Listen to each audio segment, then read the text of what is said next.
Hello everyone, welcome back to Raj Talks. Chatta Pacha, writer director Advaith Nair. ട്രെയിലറും ടീസറും കണ്ടിട്ട് ഒരു ഹൈ എക്സ്പെക്റ്റേഷൻ ആയിരുന്നു എൻ്റെ മനസ്സിലുണ്ടായിരുന്നത്. അത് ഒട്ടും തന്നെ താഴോട്ട് പോകാതെ അതേ ലെവലിൽ ഒരു പക്ഷേ അതിന് മേലെ കിട്ടിയൊരു പടം. WWE എൻ്റെ കാലഘട്ടത്തിൽ ഹൾക്ക് ഹോഗനും അണ്ടർടേക്കറും ഒക്കെയാണ് എനിക്കിപ്പോഴും ഓർമ്മയുള്ളതും അവരുടെ ഫൈറ്റിംഗ് സ്റ്റൈലും ആ ഒരു ആവേശമൊക്കെയാണ് ശരിക്കും സ്ക്രീനിൽ ഞാൻ കണ്ടതായിട്ട് ഓർക്കുന്നത്. അതങ്ങനെ റീക്രിയേറ്റ് ചെയ്തതുപോലെ പ്രത്യേകിച്ചും Roshan Mathew, Arjun Ashokan, Ishaan, Vaishakh Nair or Vishakh Nair, sorry bro, അടിപൊളി പെർഫോമൻസ് ആയിരുന്നു. ഇവരാരും കട്ടയ്ക്ക് നിന്നിട്ട്, പക്ഷേ ഇതിലെനിക്ക് എന്നോട് ചോദിച്ചു കഴിഞ്ഞാൽ എൻ്റെ പേഴ്സണൽ ഫേവറേറ്റ് ഒരു പക്ഷേ പടത്തിൽ മോശമായി പോകുമെന്ന് ഞാൻ വിചാരിച്ചിരുന്നത് വൈശാഖ് നായരായിരുന്നു. പുള്ളി ഒരു ടിപ്പിക്കൽ അഭിനയം എപ്പോഴും കാഴ്ചവെക്കുന്ന പോലെ തോന്നിയിട്ടുണ്ടായിരുന്നു. പുള്ളി എക്സെപ്ഷണൽ. അതുപോലെ തന്നെ എടുത്തു പറയേണ്ടതാണ് പടത്തിൽ. ഇവർ ടയർ 1 ആണെങ്കിൽ ടയർ 2 ആയിട്ട് വരുന്ന സപ്പോർട്ടിംഗ് കാസ്റ്റായിട്ട് വരുന്ന വന്നു പോയ ഒരുപാട് ആൾക്കാരുണ്ട്. എല്ലാവരും എക്സലൻറ്റ് പെർഫോമൻസ്. അവരൊക്കെ ഇതുപോലെ കട്ടയ്ക്ക് സപ്പോർട്ട് ചെയ്തില്ലെങ്കിൽ, അല്ലെങ്കിൽ ഇതുപോലെ ഫൈറ്റ് ചെയ്തില്ലെങ്കിൽ, ഇതൊരു ഫൈറ്റാണ്. ഇത് ഫുൾ ഫൈറ്റാണ്. എനിക്ക് തോന്നുന്നു പാൻ ഇന്ത്യൻ ലെവലിൽ ഇതിൻ്റെ ഫൈറ്റ് സീക്വൻസുകൾ തീർച്ചയായിട്ടും റിപ്പീറ്റ് വാച്ച് ഉണ്ടാവും.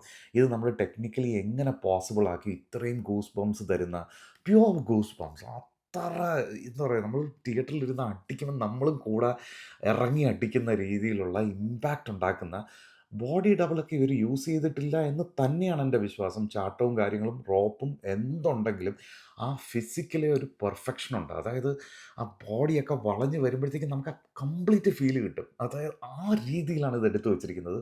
High goose bumps.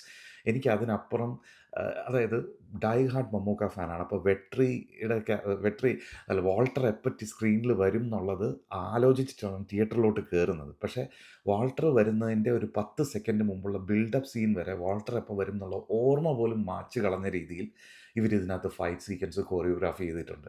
ആ 10 സെക്കൻഡിൽ മുമ്പുള്ള ആ ബിൽഡപ്പ് ഒരു സാധനം ഇങ്ങനെ വരുന്നുണ്ട്. അപ്പോഴാണ് മനസ്സിലാക്കുന്നത്, ഓ യെസ്, നമ്മൾ പ്രതീക്ഷിച്ച ആളിവിടെ വരുന്നുണ്ട്. പിന്നെ അവിടുന്ന് അതൊരു വേറെ മൊമെൻ്റാണ്.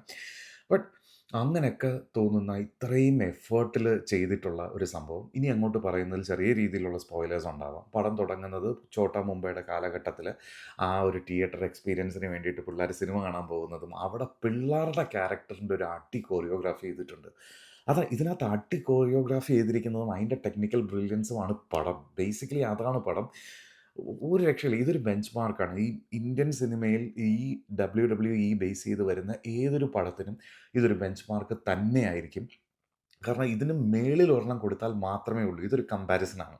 ആ രീതിയിലാണ് ഇത് ചെയ്തിരിക്കുന്നത്. എങ്കിൽ ലോക്കലൈസ്ഡ് ആയിട്ടുള്ള ഒരുപാട് ക്യാരക്ടേഴ്സ് ഉണ്ട്.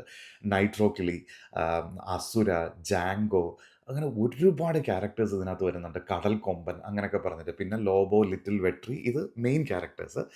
അങ്ങനെ വൈശാഖ് നായറിൻ്റെ ക്യാരക്ടർ വരുന്നുണ്ട്. പുള്ളി എനിക്ക് എത്ര പറഞ്ഞാലും മതിയാവില്ല. എല്ലാവരും പിന്നെ സിക്സ് പാക്ഡ് സ്റ്റാക്ഡ് സാധനങ്ങളാണ്. കണ്ടു കഴിഞ്ഞാൽ നമുക്ക് അസൂയ വന്നു. ഉമ്മർക്കൊക്കെ എങ്ങനെ ഇത്രയും ഡെഡിക്കേഷനോട് കൂടി ഇത് ചെയ്യാൻ പറ്റുന്നു. ഇത് തന്നെയാണ് എനിക്കിതിൽ തന്ന ഒരു മെയിൻ ഹൈ. ഇനി കഥയിലേക്ക് വന്നു കഴിഞ്ഞു കഴിഞ്ഞാൽ ബ്ലഡ്, ബീട്രയൽ, ബ്രദർഹുഡ് എന്ന് പറയുന്ന ടെംപ്ലേറ്റിൽ വന്നിരിക്കുന്ന ഇന്ത്യൻ സിനിമയിലെ ഏത് മോളിവുഡ്, ടോളിവുഡ്, കോളിവുഡ് ഏതെടുത്താലും വരുന്ന സാധാരണ കഥ, അത്രയും അറഞ്ചൻ പഴകിയ കഥ തന്നെയാണ് ഇതിനകത്ത് യൂസ് ചെയ്തിരിക്കുന്നത്. ഡയലോഗ് ഡെലിവറിയും അങ്ങനെ തന്നെയാണ്. ഇതിനെയൊക്കെ ലിഫ്റ്റ് ചെയ്യുന്നത് ഈ മെയിൻ ആക്ടേഴ്സിൻ്റെ പെർഫോമൻസ് കൊണ്ട് മാത്രമാണ്. പ്രത്യേകിച്ച് അർജുൻ അശോകൻ, വൈശാഖ് നായരൊക്കെ സ്ക്രീനിൽ വരുമ്പോഴത്തേക്കും അതിൻ്റെ നമുക്കറിയാം, ഒരു ക്ലീഷേ സീനാണ് നമ്മൾ മുമ്പിൽ കണ്ടുകൊണ്ടിരിക്കുന്നത്. ഇത് ചതിയനാണ്, ഇവൻ വില്ലൻ ഇങ്ങനെ തന്നെയാണ് പെരുമാറുന്നത്, വില്ലൻ പുറകിൽ നിന്നിട്ട് ഇങ്ങനെ ചതിക്കാൻ വേണ്ടിയിട്ടുള്ള ഡയലോഗുകൾ പറയുന്നു. ഇതൊക്കെ നമ്മുടെ കൺമുമ്പിൽ നടന്നുകൊണ്ടിരിക്കുമ്പോഴും ഇവരുടെ പെർഫോമൻസാണ് നമ്മളെ അത്ഭുതപ്പെടുത്തുന്നതും. ഇത്രയും മോശം ആയിട്ട് എഴുതി കൊടുത്തൊരു സീനോ അല്ലെങ്കിൽ എസ്റ്റാബ്ലിഷ് ചെയ്തിരിക്കുന്ന സീനോ ഇതിപ്പം എനിക്ക് കാണുമ്പോൾ എനിക്ക് ഈ ഫീൽ കിട്ടിയിട്ടുണ്ടെങ്കിൽ സംവിധായകനും അറിയാം. അപ്പോൾ അവരുദ്ദേശിച്ചിരിക്കുന്നത്, അവർ ഇമ്പോർട്ടൻസ് കൊടുത്തിരിക്കുന്നത് ഫൈറ്റ് സീക്വൻസും ഇതിൻ്റെ ടെക്നിക്കാലിറ്റിയും കാര്യങ്ങളിലും ഒക്കെ തന്നെയാണ്.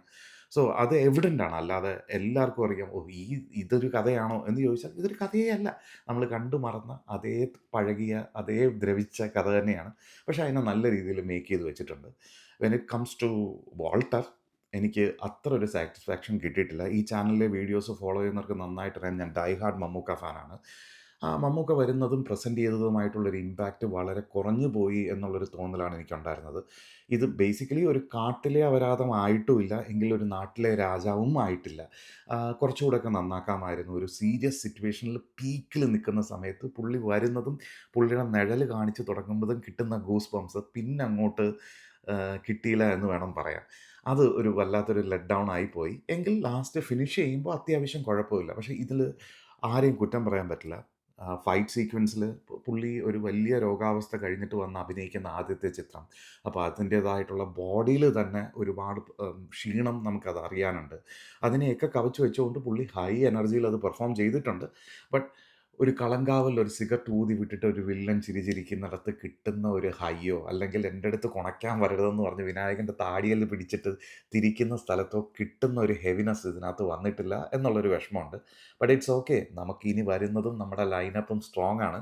അപ്പോൾ അവിടെ നമ്മൾ പൊളിച്ചിരിക്കും. ഇതൊന്നും ഒരു പ്രശ്നമല്ല. ഇത് ഈ പിള്ളേരുടെ പടത്തിനെ കുറച്ചുകൂടെ ഒന്ന് ലിഫ്റ്റ് ചെയ്യാൻ വേണ്ടിയിട്ട് മമ്മൂക്കയുടെ പ്രസൻസ് സഹായിച്ചിട്ടുണ്ട്. അങ്ങനെ തന്നെയാണ് എനിക്ക് കരുതുന്നത്. ഇതായിരുന്നു എൻ്റെ അഭിപ്രായം. നിങ്ങളുടെ അഭിപ്രായം കംപ്ലീറ്റ്ലി ഡിഫറൻ്റ് ആയിരിക്കാം. ചിലപ്പോൾ നിങ്ങൾക്ക് മമ്മൂക്കയുടെ ഗെറ്റപ്പും കാര്യങ്ങളും ഒക്കെ ഒരുപാട് ഇഷ്ടപ്പെട്ടിട്ടുണ്ടായിരിക്കാം. നിങ്ങളുടെ അഭിപ്രായം തീർച്ചയായിട്ടും രേഖപ്പെടുത്തുക. അപ്പോൾ സീ യു ഗൈസ്.